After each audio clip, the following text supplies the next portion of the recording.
Bismillahirrahmanirrahim. Assalamualaikum warahmatullahi wabarakatuh. Alhamdulillahirrahmanirrahim. Allahumma sholli ala Muhammad wa ala ali Muhammad. Anak-anakku kelas 5 ba, 5 alif, 5 ta yang Ustaz cintai karena Allah Subhanahu wa taala. Apa kabar kalian semua? Mudah-mudahan kalian selalu sehat, bahagia dan dimudahkan dalam segala urusan. Hari ini pembelajaran PAI materi yang pertama tentang Quran Surah Atin. Simak dengan baik-baik, materi yang sangat menarik dan sangat membuat kita menjadi bersemangat dalam melakukan ibadah kepada Allah. Simak ya. Anak-anakku sekalian, surah Atin ini adalah surah yang ke-95 urutan ayat Al-Quran. Kemudian surah ini juga tergolong surah Makkiyah, artinya surah ini turun sebelum Nabi Muhammad SAW hijrah ke Madinah. Nah, kemudian surah Atin ini juga menjelaskan kepada kita tentang penciptaan manusia, yaitu manusia adalah makhluk yang terbaik, makhluk yang paling sempurna ciptaan Allah Subhanahu wa taala. Kemudian surah Atin ini juga menjelaskan kepada kita tentang bahwa Allah adalah sebaik-baik atau paling baik-baiknya hakim yang paling adil. Nah, Ustaz akan jelaskan secara rinci dengan memakai tujuan pembelajaran. Karenanya kalian simak dengan baik materi ini ya. Anak-anakku sekalian, kita mulai. Tujuan pembelajaran kita ada 3 hari ini. Yang pertama adalah membaca Quran Surah Atin dengan baik dan benar atau dengan tartil. Yang kedua, tujuan pembelajarannya adalah kalian bisa menulis Quran Surah Atin ayat 1 sampai 8. Kemudian setelah itu Ustadz akan membahas tentang makna daripada Quran Surah Atin ini ya. Nah, yang pertama kita akan baca sama-sama Quran Surah Atin ini ya. A'udzu billahi minasyaitonir rajim. Bismillahirrahmanirrahim. Wattini wazzaitun wa turi sinin wa hadzal baladil amin laqad khalaqnal insana fi ahsani taqwim thumma radadnahu asfala safilin إلا الذين آمنوا وعملوا الصالحات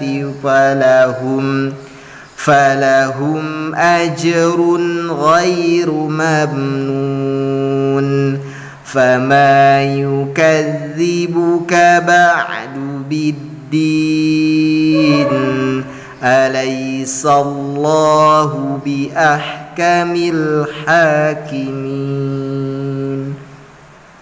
Baik, itu yang pertama. Jadi kalian membaca Quran Surah Atin dengan tartil dan benar ya.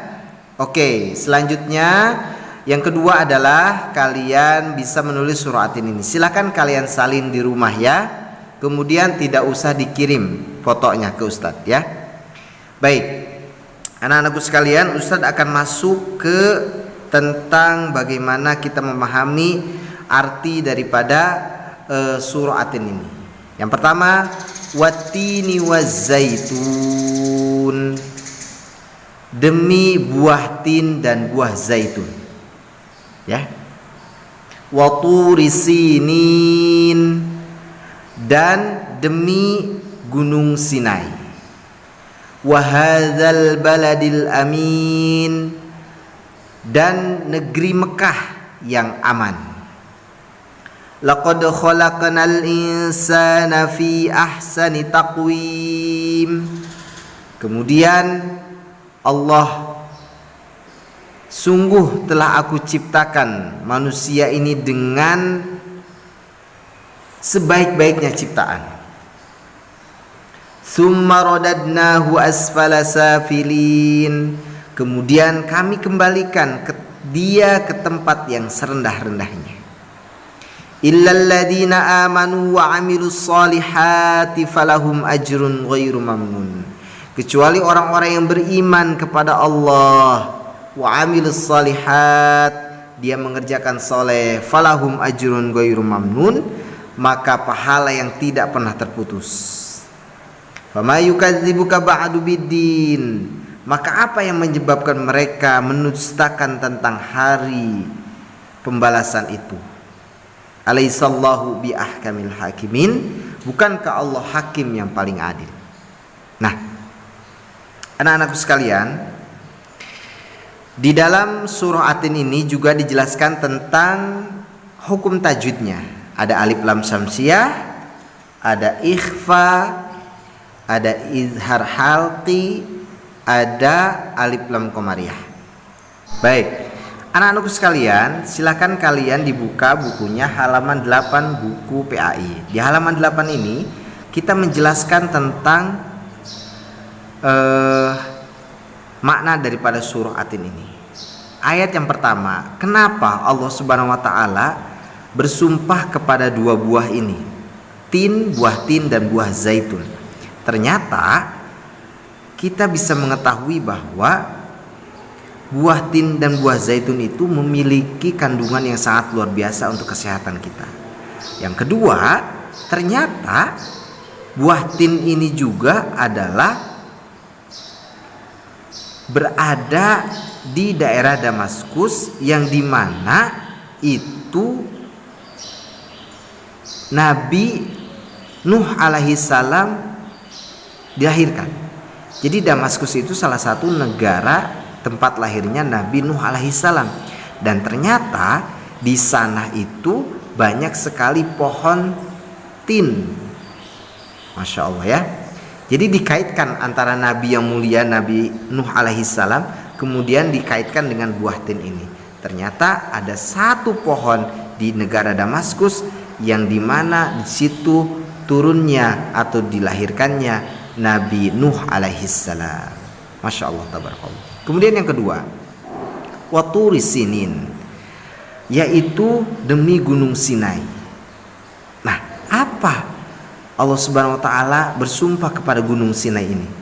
Ternyata Gunung Sinai ini terletak di Tursina, dan di gunung itulah dilahirkannya juga Nabi yang mulia, yaitu Nabi Musa alaihi salam. Dan diturunkannya Nabi Musa diturunkannya wahyu di Gunung Sinai itu. Mohon maaf di ya Pak Ustadz potong. Ternyata di Gunung Sinai itu diturunkannya wahyu kepada Nabi Musa alaihi salam. Masya Allah. Jadi yang pertama, ayat pertama tentang dilahirkannya Nabi Nuh alaihi salam dan banyak buah tin. Kemudian yang kedua adalah diturunkannya wahyu, yaitu kitab Taurat kepada Nabi Musa alaihi salam di Gunung Sinai itu. Makanya kenapa Gunung Sinai termasuk yang Allah muliakan. Kemudian wahazal baladil amin, dan demi negeri Mekah yang aman ini. Dalam sebagian tafsir menjelaskan bahwa kenapa negeri Mekah ini disebut negeri aman, karena disitulah tempat Nabi Muhammad SAW dilahirkan, disitulah Ka'bah kiblatnya umat muslim. Masya Allah ya. Jadi ini luar biasa ya. Kemudian Allah bersumpah kepada 4 tempat tadi. Pertama di daerah Damaskus, kedua di Tursina, ketiga di Ka'bah atau di Mekah ini ya. Masya Allah. Jadi 3 tempat ini memiliki kemuliaan-kemuliaannya. Makanya Allah Subhanahu wa taala bersumpah kepada 3 tempat ini. Masya Allah. Nah, ayat yang keempatnya, di sini menjelaskan tentang laqad khalaqnal insana fi ahsani taqwim, penciptaannya manusia. Jadi masya Allah, ternyata kita ini adalah makhluk Allah yang Allah ciptakan dengan bentuk sebaik-baiknya. Jadi manusia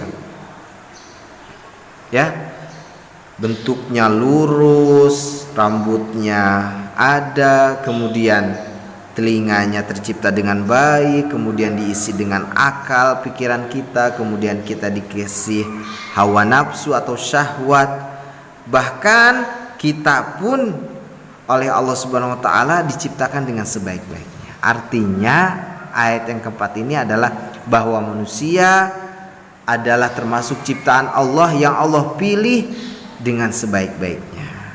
Masya Allah ya. Nah, tapi Allah Subhanahu wa taala juga menjelaskan di ayat berikutnya, "Tsumma radadnahu asfala safilin." Kemudian Allah akan menghinakan dia dengan sehina-hinanya, dengan tempat serendah-rendahnya. Kok bisa?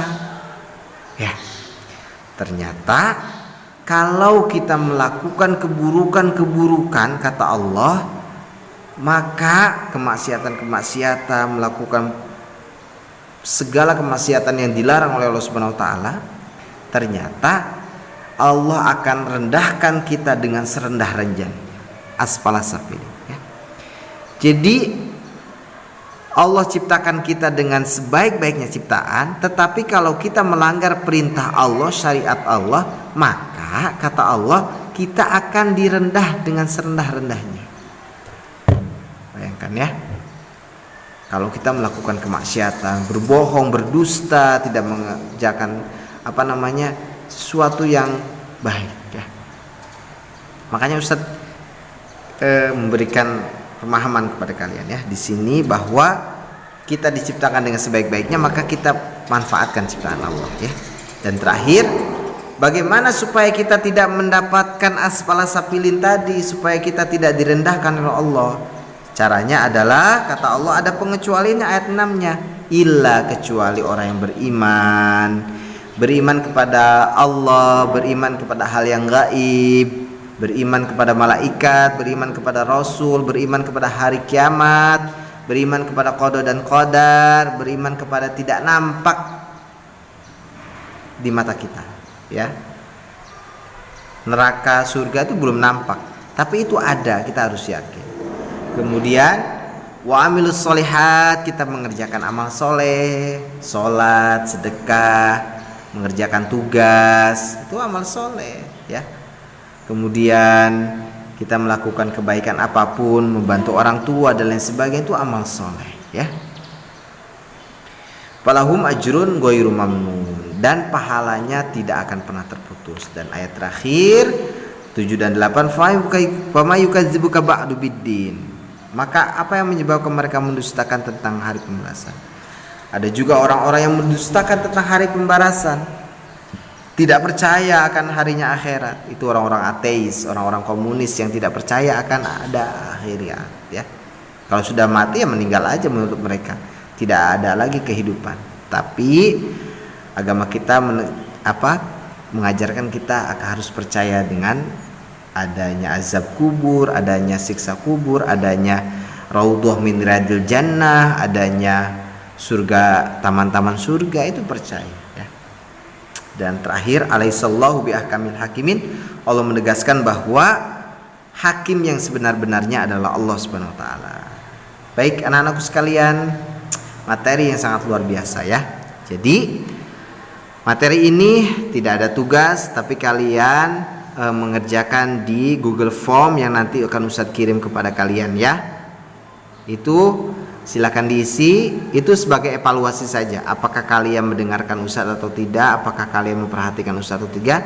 Silakan kalian nanti mengisi sebagai evaluasi di Google Form ya. Terima kasih anak-anakku sekalian. Subhanakallahumma wa bihamdika asyhadu an la ilaha illa anta astaghfiruka wa atubu ilaik. Assalamualaikum.